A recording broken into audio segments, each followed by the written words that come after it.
Abbiamo visto dalla lezione precedente che la progettazione delle attività nel sociale, quindi anche nell'agricoltura sociale, è un'azione molto complessa che richiede grande attenzione e che si basa fondamentalmente su una corretta analisi dei bisogni che devono essere affrontati con l'intervento. È quindi importante fare un'analisi dei bisogni molto attenta, ci sono anche dei metodi, delle strategie per poter realizzare un'analisi dei bisogni e sulla base di questo identificare anche le attività che chiaramente tengono conto dei soggetti, degli attori coinvolti nel progetto e delle risorse disponibili.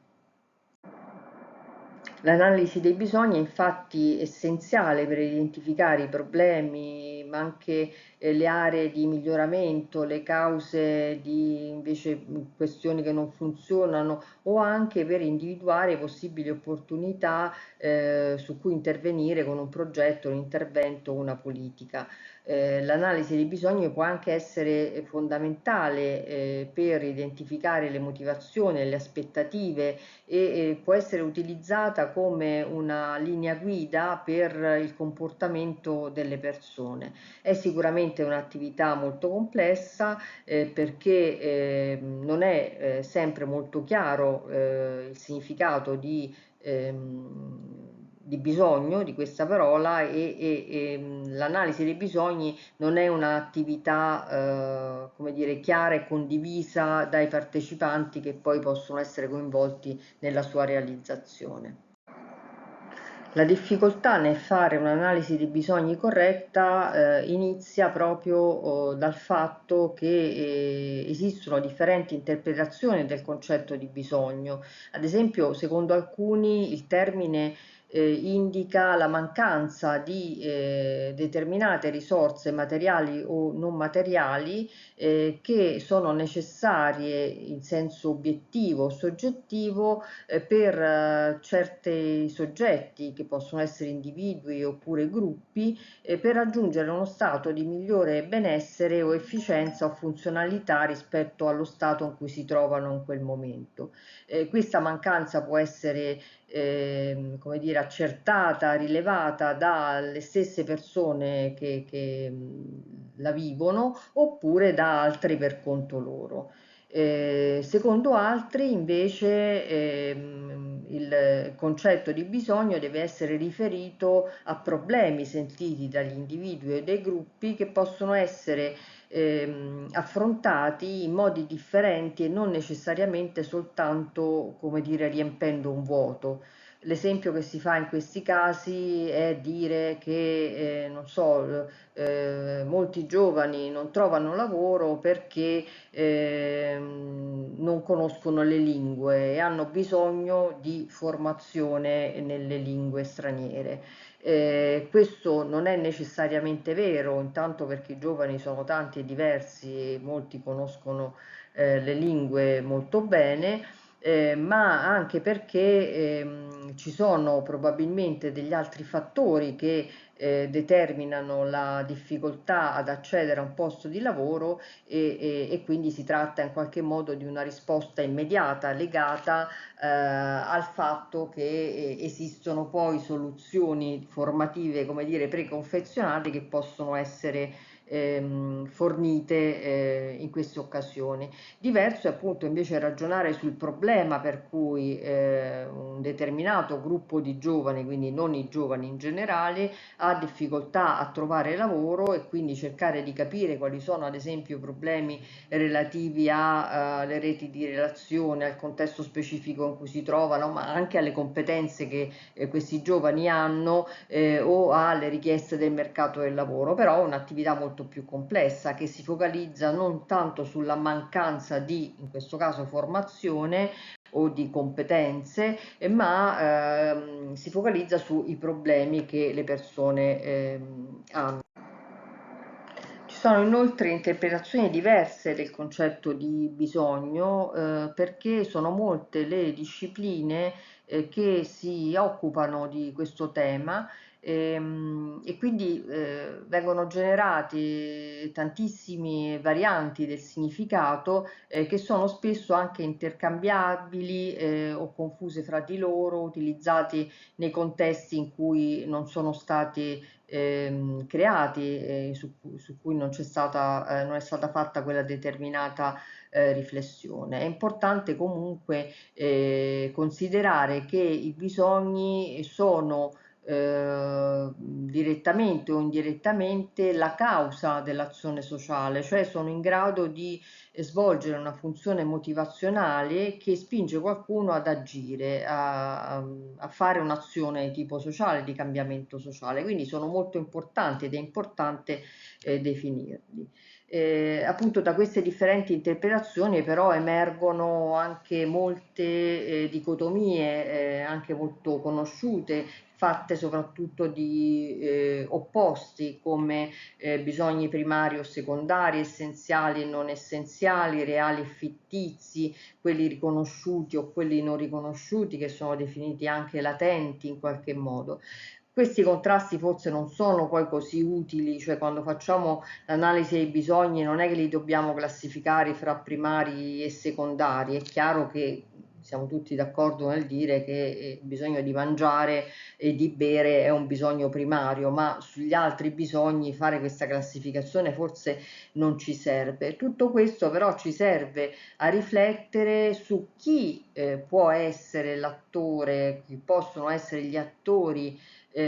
titolati a definire i bisogni. Gli esperti, i ricercatori, i politici, la società civile organizzata, le imprese, la pubblica amministrazione, i cittadini, i consumatori, sono tanti gli attori e forse è utile quando si fa un'analisi dei bisogni per fare un intervento di agricoltura sociale capire quali sono gli attori da coinvolgerli per farlo, perché abbiamo già detto che il processo di progettazione è un processo che richiede il contributo di tanti attori, ma questi attori non devono essere soltanto quelli che poi realizzeranno il progetto, quindi l'impresa agricola, la cooperativa sociale, il servizio sociosanitario locale, ma forse anche le persone che sono destinatarie di questo tipo di progetto, di intervento, le famiglie o altri soggetti ancora.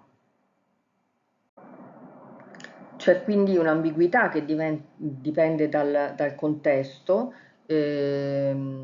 perché è un'attività realizzata in diversi settori, i servizi sociali, la formazione, la salute,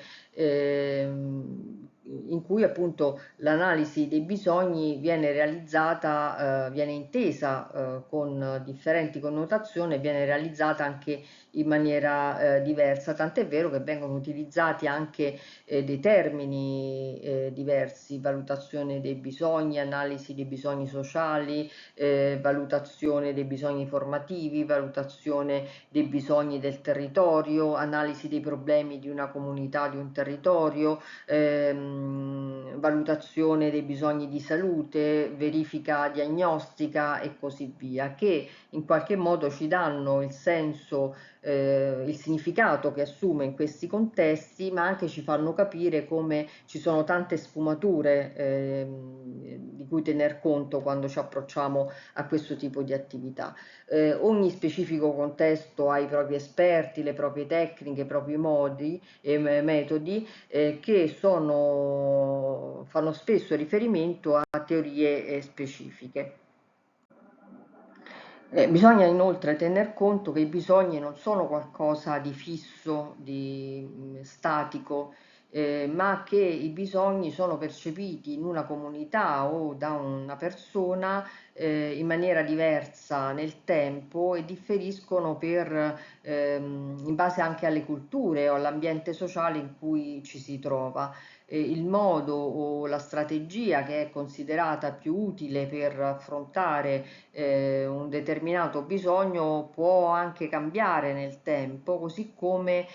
la descrizione, definizione dell'urgenza o della severità di quel bisogno. Infine è importante anche tener conto del fatto che che c'è un meccanismo che genera nuovi bisogni, quindi bisogna anche analizzare questi meccanismi. Bisogna tener conto del funzionamento delle organizzazioni che in genere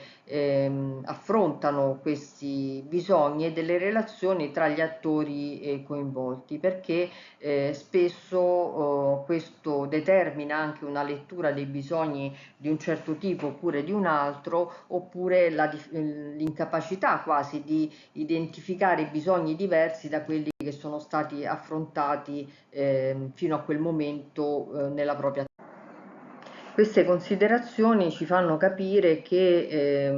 l'analisi dei bisogni è un processo dinamico che deve tener conto almeno di due dimensioni, una diacronica, cioè lo sviluppo nel tempo, perché questo ci permette di distinguere interpretazioni del passato da scenari che invece riguardano il futuro, di capire il trend che c'è stato nel tempo rispetto ad alcuni bisogni e quindi è molto importante tener conto l'evoluzione dei bisogni e capire la differenza fra quelli che abbiamo adesso, ma anche fra quelli che potrebbero comparire fra un po' e quindi progettare anche tenendo conto di possibili scenari futuri. Un'altra dimensione è quella invece sincronica, cioè che riguarda lo stato attuale della situazione. In questo caso è possibile individuare la severità, l'importanza di un bisogno e anche la sua estensione, come può essere vista nel momento in cui ci troviamo a realizzare l'analisi. Quindi l'analisi dei bisogni richiede una disponibilità di dati di tipo quantitativo che possano descrivere il quadro dal punto di vista sociale, economico, demografico o altro ancora, ma anche dei dati qualitativi che ci permettano di identificare le situazioni problematiche e capire quali sono le aspettative o i pregiudizi o le diverse percezioni dei singoli individui, dei gruppi rispetto a quei determinati bisogni.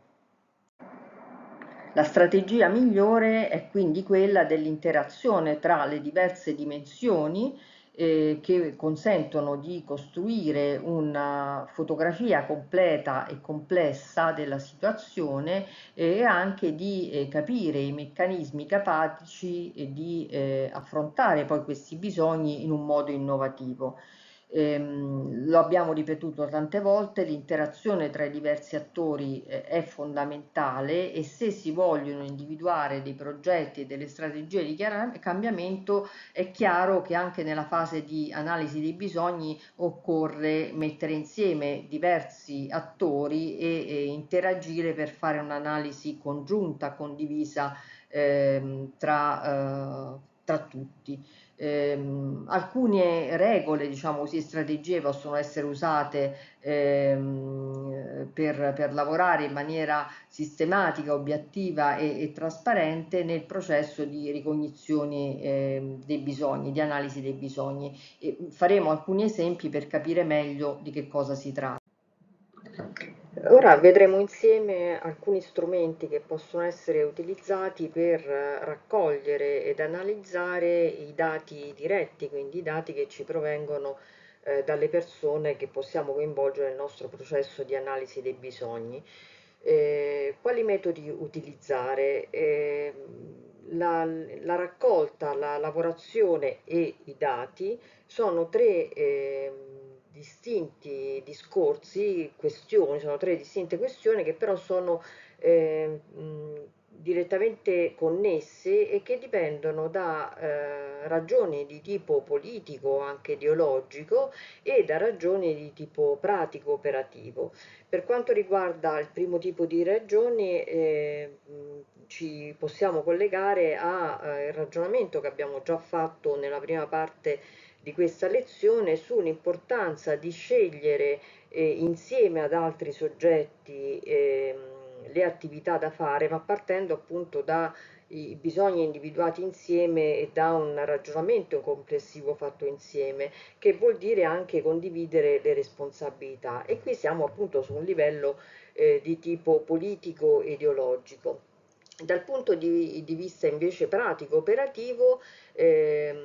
scegliere un metodo piuttosto che un altro ci consente di raggiungere in maniera più efficace gli obiettivi che ci siamo prefissati. Quindi il metodo non è mai una cosa neutra, ma è qualcosa che dipende molto dal tipo di obiettivo e possiamo sicuramente per ogni obiettivo avere più di un metodo a disposizione. Questo metodo, nel nostro caso specifico, l'analisi dei bisogni, ci serve a raccogliere le informazioni, ma anche a coinvolgere gli attori che partecipano alla progettazione, quindi ha due funzioni importanti. Abbiamo detto che sicuramente è importante avere i dati diretti che riguardano tanti aspetti, perché se vogliamo intervenire con un'azione di agricoltura sociale dobbiamo capire molto rispetto ai problemi di un determinato territorio, di una determinata comunità, capire quali sono le emergenze su cui lavorare, o anche, se riusciamo ad avere una visione di medio-lungo periodo, capire quali sono le esigenze che potrebbero emergere entro un determinato tempo. Quindi è sicuramente importante avere una serie di dati e di informazioni su un largo spettro, a meno che non sappiamo già più o meno qual è il nostro ambito, ad esempio un territorio, una comunità che ha necessità di fare degli interventi che riguardano ad esempio gli immigrati, i richiedenti asilo, oppure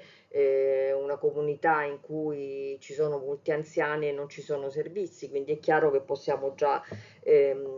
in qualche modo limitare la nostra analisi dei bisogni, però in generale abbiamo bisogno di dati, però dobbiamo anche fare attenzione perché, come ci insegna Umberto Eco, troppe informazioni alla fine ci portano nessuna informazione, quindi dobbiamo capire bene di quale informazioni abbiamo necessità, di quali informazioni possiamo reperire all'interno della nostra comunità, del nostro gruppo di progetto, del nostro territorio, quindi chi ci può dare queste informazioni e chi invece ce le può dare, ma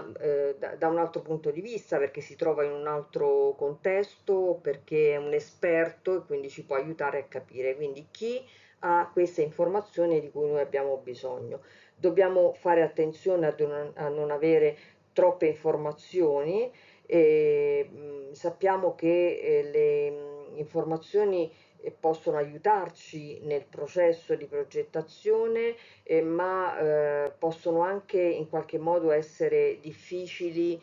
da reperire, quindi se noi andiamo dalle stesse persone e gli chiediamo tante informazioni rischiamo anche di non avere la loro collaborazione, quindi dobbiamo fare molto attenzione e capire esattamente quali informazioni ci servono, poi facciamo sempre in tempo a chiederne eventualmente altre e dobbiamo capire a chi chiedere queste informazioni. Vorrei ricordare ancora una volta che, visto l'obiettivo che abbiamo, cioè fare un'analisi dei bisogni per realizzare un progetto di agricoltura sociale, quindi di cambiamento sociale, il modo, il come è probabilmente più importante del che cosa andiamo a progettare ed andiamo ad analizzare. Quindi è sicuramente necessario adottare dei metodi il più possibile partecipativi, perché questo ci consente di realizzare un processo che rende più coeso il gruppo di progettazione, che poi sarà anche il gruppo che realizzerà l'attività. E fare insieme vuol dire anche prendere le decisioni insieme, quindi fare in modo che non ci siano attori che partecipano in maniera non sostanziale, che partecipano solo sulla carta per capirci, ma fare in modo che tutti tutti prendano parte veramente al processo di analisi e anche al processo decisionale, perché l'analisi dei bisogni ci porterà a individuare probabilmente anche più di un bisogno e occorre ad un certo punto scegliere su quale bisogno concentrarsi e poi scegliere quali obiettivi porsi, cioè capire quali sono le strategie per risolvere quel bisogno, per soddisfare quel bisogno e ancora scegliere quali sono le attività da fare. Il processo decisionale, che dipende dal processo di analisi dei bisogni, è fondamentale, ma va fatto insieme, altrimenti la partecipazione è, come dire, fittizia, è soltanto sulla carta, perché elenchiamo dei soggetti che partecipano alle nostre attività, ma poi effettivamente queste persone non decidono e quindi non partecipano. Quindi la scelta del metodo migliore, dello strumento migliore per fare l'analisi dei bisogni dovrà tener conto dovrà consentire la partecipazione piena di tutta la comunità attraverso appunto il processo di analisi dei bisogni e più in generale attraverso il processo di progettazione. E anche permettere il coinvolgimento di tutti i gruppi di persone, compresi quelli che non hanno normalmente potere, cioè che non vengono ascoltati, quindi non soltanto gli attori che fanno formazione, che hanno le imprese, che lavorano nei servizi sociosanitari, nel nostro caso dell'agricoltura sociale, appunto soggetti che sono agricoli oppure che fanno già attività di inclusione sociale e lavorativa, ma anche persone che non hanno il potere normalmente di decidere, quindi gruppi che fanno parte della comunità ma che normalmente sono un po' ai margini. Inserire anche queste persone in genere rafforza il contenuto dell'analisi dei bisogni e poi rafforza anche la progettazione, perché è importante che gli strumenti che vengono utilizzati permettano anche l'individuazione delle risorse e le modalità per mobilizzarle, per renderle attive, con una prospettiva di uno sviluppo endogeno, cioè che riesca poi a valorizzare pienamente le risorse che sono su quel territorio e anche di empowerment, cioè di capacità delle persone di acquisire maggiore coscienza, maggiore consapevolezza delle proprie capacità e anche di diventare protagonisti del percorso che viene proposto. Questi metodi qualitativi che adesso vedremo in seguito sono considerati in questo caso più scientifici di tanti tradizionali metodi di ricerca che si basano soltanto sui dati, perché facilitano la partecipazione della comunità e un'analisi più autentica della realtà sociale. Permettono infatti di raccogliere informazioni che sono veramente indicativi della realtà di un determinato territorio e attraverso una condivisione con la comunità o gruppi e quindi queste informazioni saranno utili per la conoscenza. Ora io vi presenterò una serie di strumenti che possono essere usati nel territorio, ma possono essere usati anche soltanto dal gruppo di progettazione. Quindi, diciamo così, la prospettiva entro cui io mi muovo per proporre analisi dei bisogni è una prospettiva territoriale, comunitaria, perché abbiamo detto che l'agricoltura sociale è qualcosa che non si fa soltanto dentro un'azienda agricola, ma che si fa in un territorio, in una comunità ed è importante fare delle azioni che aiutino le persone coinvolte nel progetto di agricoltura sociale, quindi le persone ad esempio con disabilità, con problemi mentali, con problemi di dipendenze, eccetera, ma anche le persone che vivono nella comunità che devono in qualche modo aumentare la propria conoscenza di questi problemi e assumere un atteggiamento più inclusivo e fare in modo che la comunità quindi cresca e diventi più coesa, capace di accogliere le persone che verranno coinvolte nel progetto di agricoltura sociale. Ora vi proporrò quattro metodi diversi che possono essere utilizzati per l'analisi dei bisogni: il World Café, le passeggiate di quartiere o le passeggiate in campagna o comunque nel territorio di riferimento, e il Delphi e il Focus Group. Non tutti questi metodi sono intercambiabili, hanno degli elementi in comune sicuramente, ma la scelta di un metodo piuttosto che di un altro dipende sicuramente dall'obiettivo che si vuole raggiungere, ma anche dalle persone da coinvolgere e poi dal tempo disponibile e non ultimo dalle capacità disponibili, perché questi sono strumenti molto utili che vanno però utilizzati correttamente e quindi richiedono, come dire, delle capacità. Ci sono delle persone esperte nel gestire questi strumenti, non sono complicatissimi, quindi si impara anche facilmente. Il modo migliore per imparare è quello di partecipare prima, cioè di venirli a conoscere come partecipante, e poi pian piano si affina anche la capacità di gestirli. Comunque non sono complicati, quindi è possibile utilizzarli. Iniziamo dal focus group, che probabilmente è una tecnica che avete già utilizzato, è probabile che voi siate stati già coinvolti in qualche focus group, magari qualcuno di voi l'ha anche gestito e utilizzato per altre attività. Occorre dire che è una tecnica di indagine tipica della ricerca sociale e si basa sulla discussione tra un piccolo gruppo di persone in presenza di uno o più moderatori, che si focalizza su un argomento specifico che uno vuole investigare, approfondire in qualche modo. Può essere articolato in modi diversi, cioè mettendo insieme persone con le stesse caratteristiche, quindi con partecipanti omogenei, oppure con persone che hanno una provenienza, una formazione, un ruolo differente.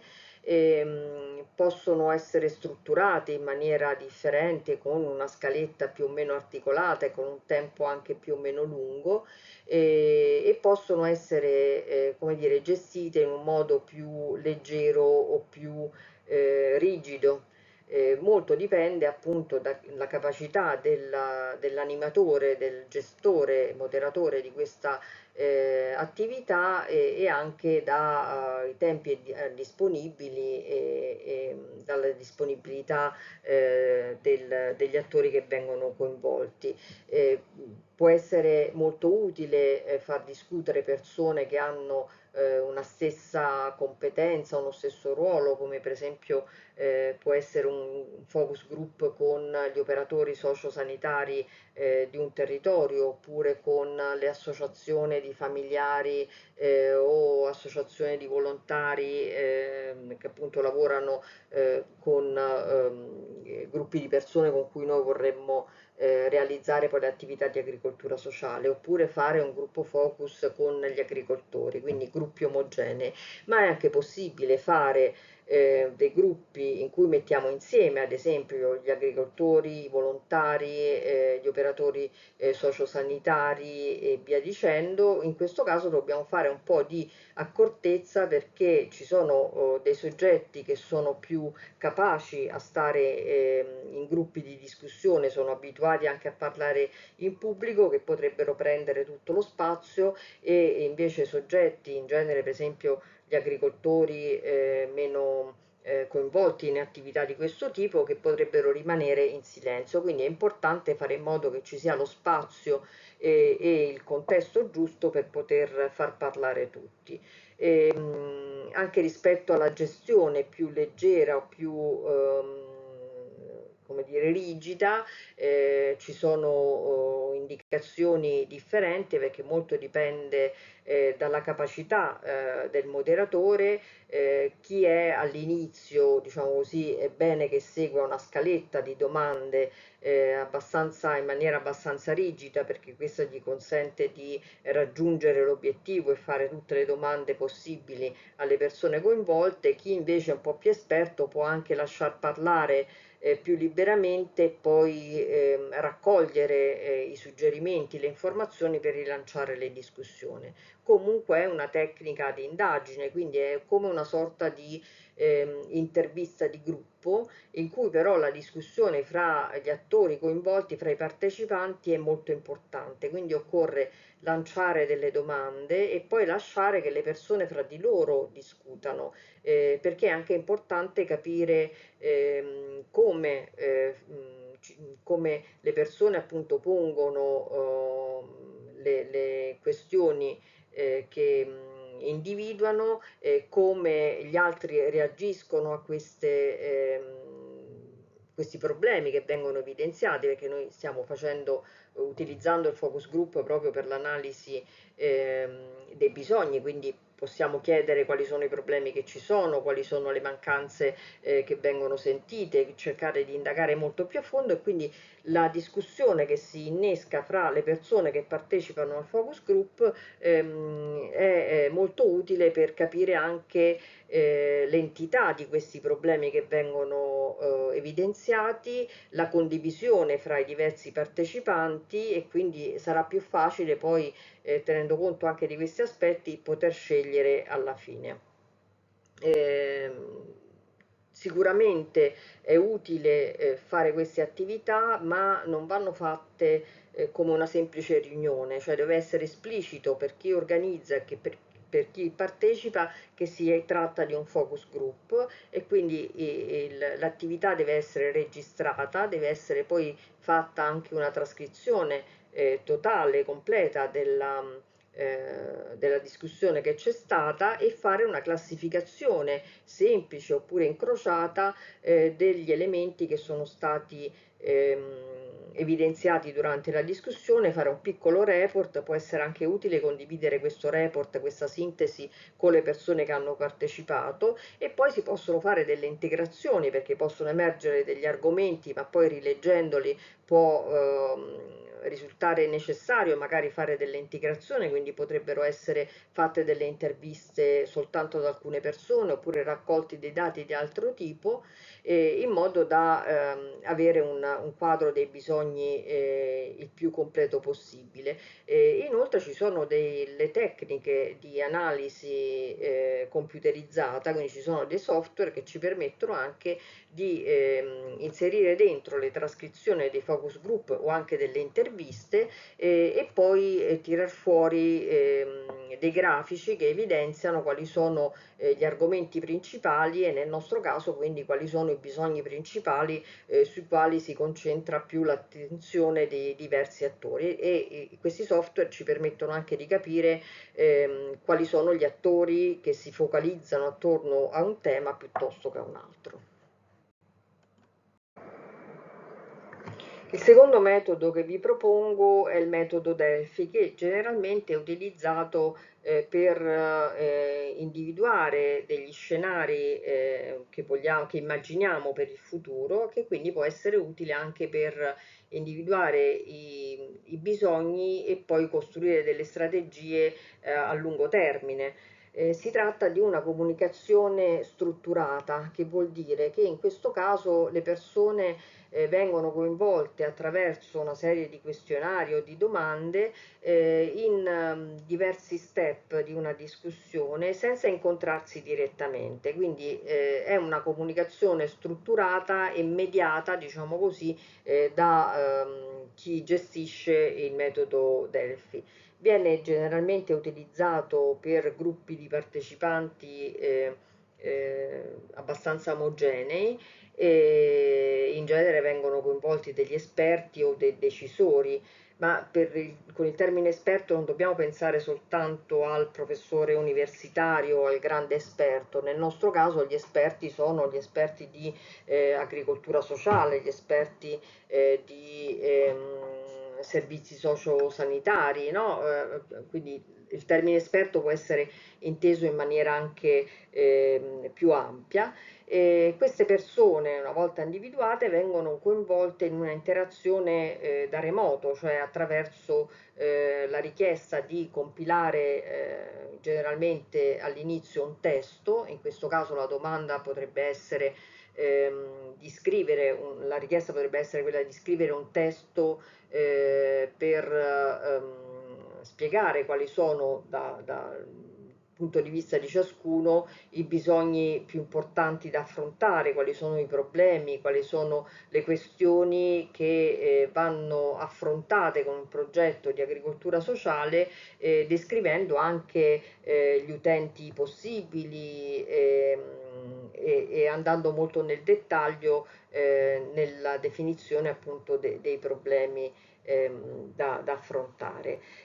Successivamente chi gestisce il Delphi deve fare una lettura approfondita dei testi inviati per individuare i bisogni più frequenti, capire anche come sintetizzare questi bisogni in una maniera abbastanza complessa, in modo che tutti quelli che hanno individuato quei bisogni possano ritrovarsi e quindi costruire ad esempio delle frasi in cui questi bisogni vengono descritti,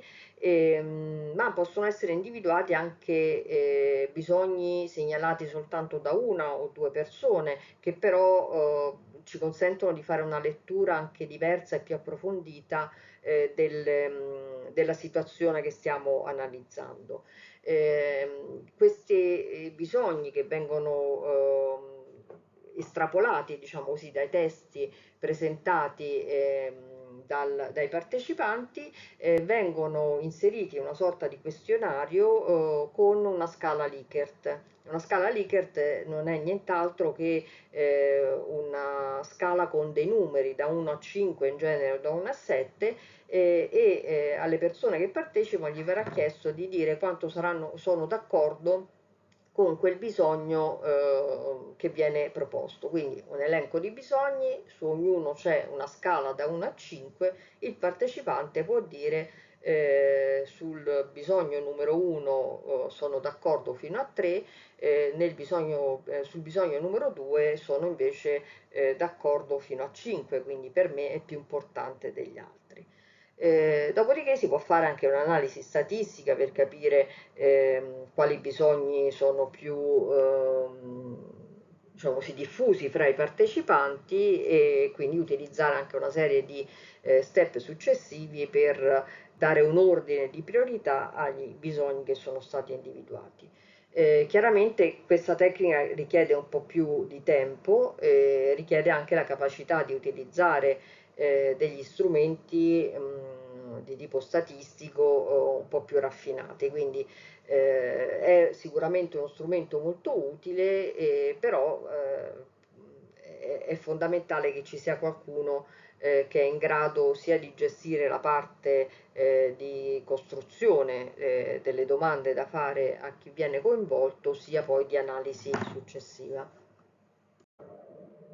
Veniamo invece ad uno strumento che è molto più semplice da utilizzare, che è il cosiddetto Word Café. Ce ne sono tantissime versioni, online troverete sicuramente dei manuali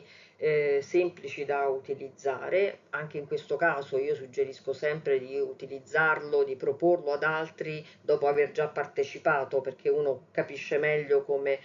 muoversi, ma è uno strumento che può essere utilizzato per coinvolgere anche un numero molto grande di persone che possono dialogare insieme. Serve per sviluppare una comprensione condivisa della situazione che viene analizzata e anche per convergere verso come dire, iniziative, verso risultati che sono condivise. Favorisce sicuramente la trasmissione e l'evoluzione di idee dei partecipanti che si influenzano l'uno con l'altro e partecipano a un processo che si chiama di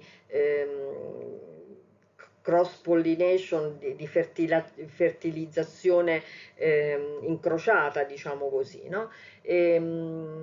È possibile quindi in questo modo far emergere anche le diversità di punti di vista, incoraggiare la loro espressione,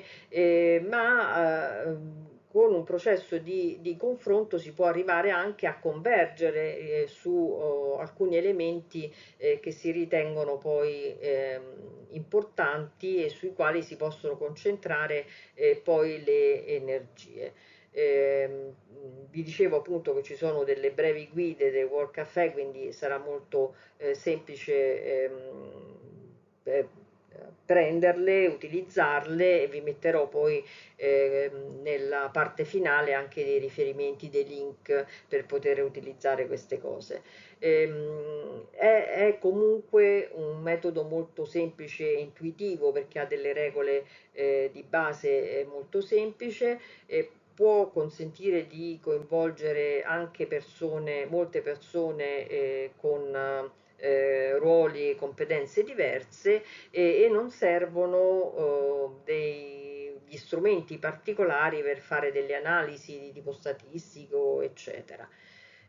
Come avviene? C'è una fase sicuramente di raccolta di informazioni che può essere fatta con dei post-it, ad esempio, e delle lavagne su cui vengono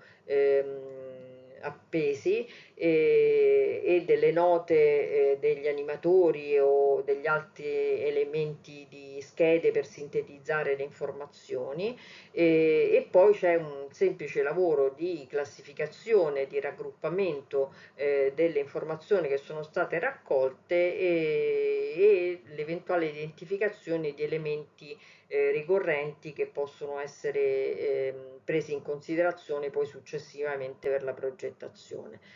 Anche in questo caso è utile poi fare un report finale e eventualmente integrare con altri strumenti la raccolta di informazioni. Tecnicamente come si fa? Ci sono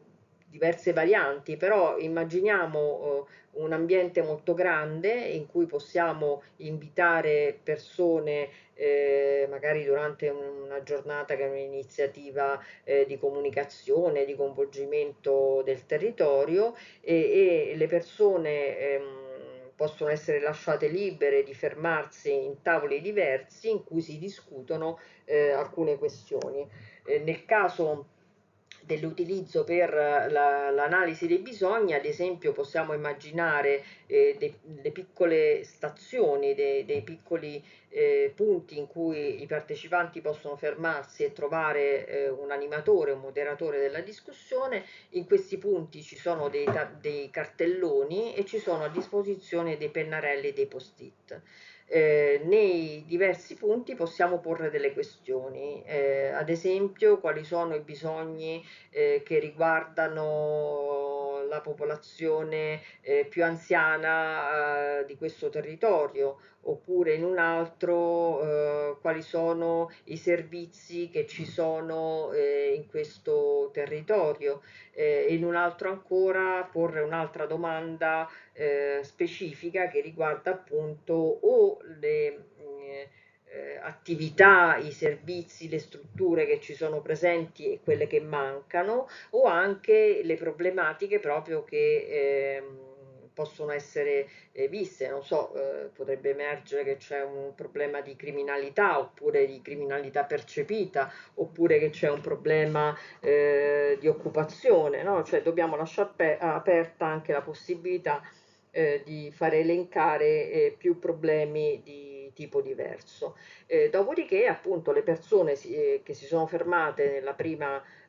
davanti al primo cartellone, dopo un tempo definito, che può essere di 15-20 minuti, si spostano davanti a un altro tabellone e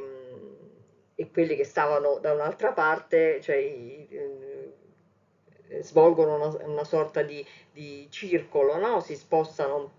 a loro volta, quindi ciascun gruppetto si fermerà davanti a ogni cartellone per rispondere a quelle domande. Può farlo parlando e gli animatori che stanno davanti ai cartelloni possono coinvolgere nella discussione e far parlare, ma chi non si sente di intervenire a voce può semplicemente scrivere su un post-it la propria riflessione. Questo permette chiaramente il coinvolgimento di tutti, anche di quelli meno abituati a parlare nelle discussioni E poi è possibile appunto fare un lavoro di classificazione, identificazione degli elementi comuni e riportare il tutto in una breve sintesi che può essere poi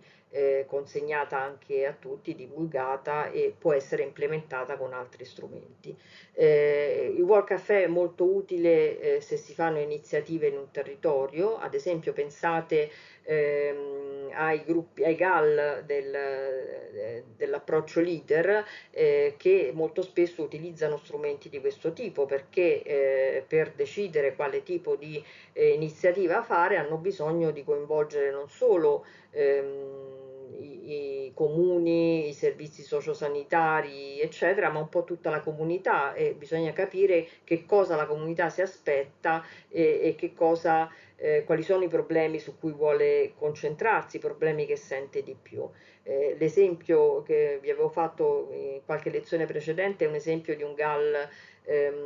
della Sardegna, un GAL italiano che ha lavorato sulla creazione di agriasilo per i bambini come strumento sicuramente per l'educazione dei bambini, ma anche per consentire alle donne poi di lavorare, quindi di conciliare i tempi di lavoro e di vita. Ebbene, questo GAL ha svolto, che è il GAL Sulcis, ha svolto molte attività di animazione nel territorio utilizzando anche strumenti simili a World Café proprio per sentire la voce dei cittadini dei diversi comuni coinvolti da questo GAL e capire quali erano effettivamente i bisogni più sentiti. E proprio da un lavoro di questo tipo è nata poi l'esigenza di intervenire con progetti di agricoltura sociale indirizzati anche ai bambini, perché non è l'unica attività di agricoltura sociale che hanno realizzato, però la scelta è stata fatta comunque attraverso un percorso di questo tipo che ha permesso non solo agli stakeholders, quindi a quelli che hanno in qualche modo potere di decidere, no? I sindaci o comunque il personale dei comuni, i servizi sociosanitari, le imprese, ma anche ai comuni cittadini di partecipare all'analisi della situazione del proprio territorio e all'individuazione dei bisogni da affrontare. Un ultimo strumento che consente di coinvolgere la popolazione e i diversi attori di un territorio è la cosiddetta passeggiata nel vicinato, che può essere realizzata in un comune, ma anche nelle aziende agricole che vogliamo coinvolgere nell'attività di agricoltura sociale o comunque nell'area in cui pensiamo di intervenire. È una tecnica tutto sommato simile al World Café perché permette di riflettere in maniera abbastanza libera, anche utilizzando dei post-it o dei foglietti per gli appunti, però viene strutturata all'aperto e consente allo stesso tempo di vedere i diversi luoghi del territorio in cui si intende realizzare l'attività. Durante la visita quindi possono essere identificati e discussi alcuni argomenti e più o meno nello stesso modo, cioè si possono raccogliere informazioni attraverso delle brevi note, dei post-it o anche degli interventi orali che però a quel punto vanno registrati e poi gli animatori provvederanno a classificare queste informazioni, a identificare gli elementi ricorrenti, a fare il report, eventualmente a integrare con altri strumenti. Anche in questo caso quindi c'è la possibilità di coinvolgere molti stakeholders e la comunità locale, perché il fatto di essere all'aperto tra l'altro consente anche di essere visti, cioè mentre con il World Café ci troviamo in una situazione al chiuso in cui abbiamo invitato delle persone ma magari non tutte vengono, quando ci troviamo all'aperto sicuramente ci sarà un gruppo di persone che è stato invitato che viene, ma questo gruppo si deve muovere nel territorio, quindi ci saranno altre che vedendo il gruppo che fa una cosa magari si possono fermare o comunque sono incuriositi e alla fine del percorso saranno informati sul perché si fa un'attività di quel tipo, cioè perché per scegliere un intervento da fare si vuole coinvolgere la popolazione e non solo gli attori, diciamo così, organizzati. Ci sono molte altre tecniche simili a questo e a Work Café, si possono realizzare dei workshops, dei laboratori tematici, dei forum di discussione, quindi tutte attività che consentono di discutere in una maniera semplice, in un contesto rilassato, inclusivo, in cui non c'è il giudizio su quello che le persone dicono. E in questo caso non occorre essere dei grandi esperti di tecnica, generalmente chi lavora in agricoltura sociale è anche molto ben disposta nell'ascolto e sa condurre una discussione. È chiaro che se c'è qualcuno che è già esperto in queste tecniche il risultato sarà migliore, però non è così difficile trovare anche qualcuno disponibile ad accompagnarci in un percorso di questo tipo. Sicuramente la cosa migliore sarebbe quella di combinare più metodi in un disegno di ricerca, così si chiama tecnicamente. Quindi se vogliamo fare una raccolta, come dire, sistematica e completa dei bisogni di una comunità, di un territorio, in vista della progettazione di un intervento, sarebbe bene fare ad esempio una camminata con la comunità locale, raccogliere magari anche delle immagini che possono essere utili per individuare i luoghi in cui realizzare le attività o comunque poi per riflettere meglio su le possibili risorse che ci sono o le situazioni problematiche che ci sono, fare magari delle interviste con i cosiddetti testimoni privilegiati, cioè con qualche attore, qualche soggetto che ha delle cose da dire utili per capire i problemi e anche come affrontarli, fare poi un focus group che ci aiuta a raccogliere informazioni in modo sistematico attraverso un confronto fra le persone e alla fine analizzare tutti questi risultati e inserirli in un report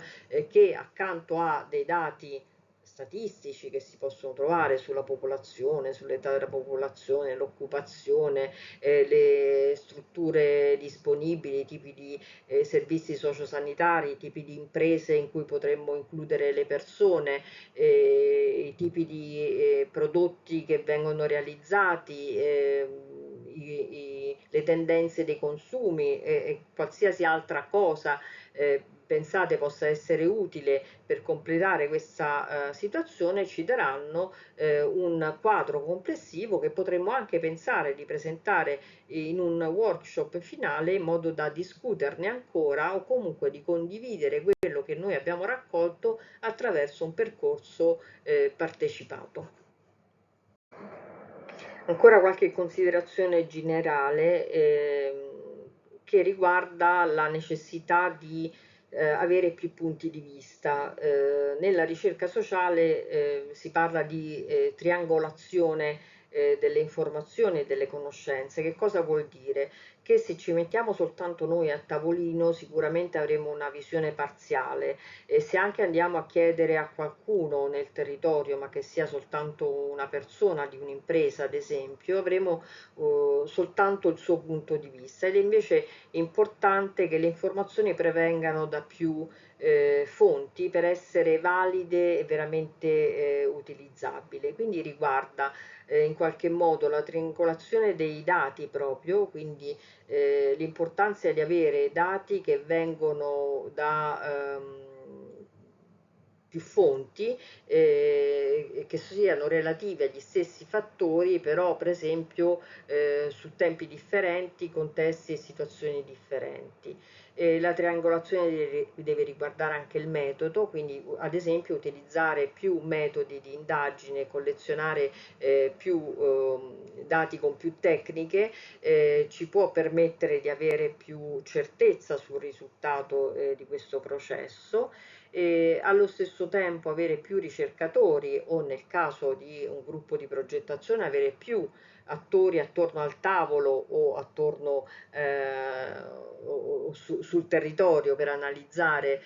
i bisogni ci consente di avere più punti di vista e quindi di essere più sicuri di avere un risultato condiviso e rispondente alla realtà, a quel determinato fenomeno che stiamo analizzando e la triangolazione riguarda anche le teorie, quindi ad esempio coinvolgere esperti che hanno un differente framework teorico, quindi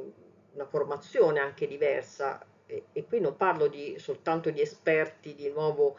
a livello universitario, ma di formazione fatta sui banchi di scuola o anche sul lavoro, quindi avere insieme gli agricoltori, gli operatori sociali, le famiglie delle persone che hanno un qualche tipo di difficoltà, le persone stesse che poi saranno utenti del nostro progetto, ci aiuta ad avere uno sguardo più complessivo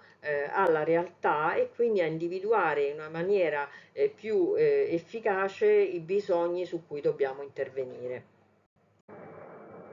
Per chiudere, giusto qualche consiglio finale. Questi strumenti non sono utili per se stessi, ma, l'ho detto tante volte, vanno utilizzati come parte di un progetto più complessivo e devono essere strettamente legati agli obiettivi che vogliamo raggiungere, quindi non si possono scegliere delle cose a caso, ma vanno scelte perché stanno inserite in un percorso preciso, perché ci possono aiutare a raggiungere quell'obiettivo. Per quanto riguarda poi nello specifico l'analisi dei bisogni, è importante che questa venga fatta periodicamente e che vengano considerati sempre anche nuove informazioni e nuovi aspetti che prima non erano stati presi in considerazione. È importante poi condividere questi risultati con i partecipanti e anche con persone esterne che ci possono aiutare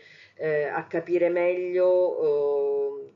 la situazione, a migliorare la nostra analisi dei bisogni. Perché l'analisi dei bisogni può essere fatta appunto soltanto per realizzare un progetto in risposta a un bando, ad esempio, ma può essere fatta anche per ragionare più in generale su quali sono le strategie per migliorare la situazione di un territorio e quindi chiaramente vanno presi in considerazione molti elementi e allora aggiornare questi elementi o anche fare una nuova lettura periodicamente ci aiuta a evidenziare i nuovi bisogni che prima non c'erano o anche a leggere le situazioni in una maniera differente, quindi questo sicuramente è utile.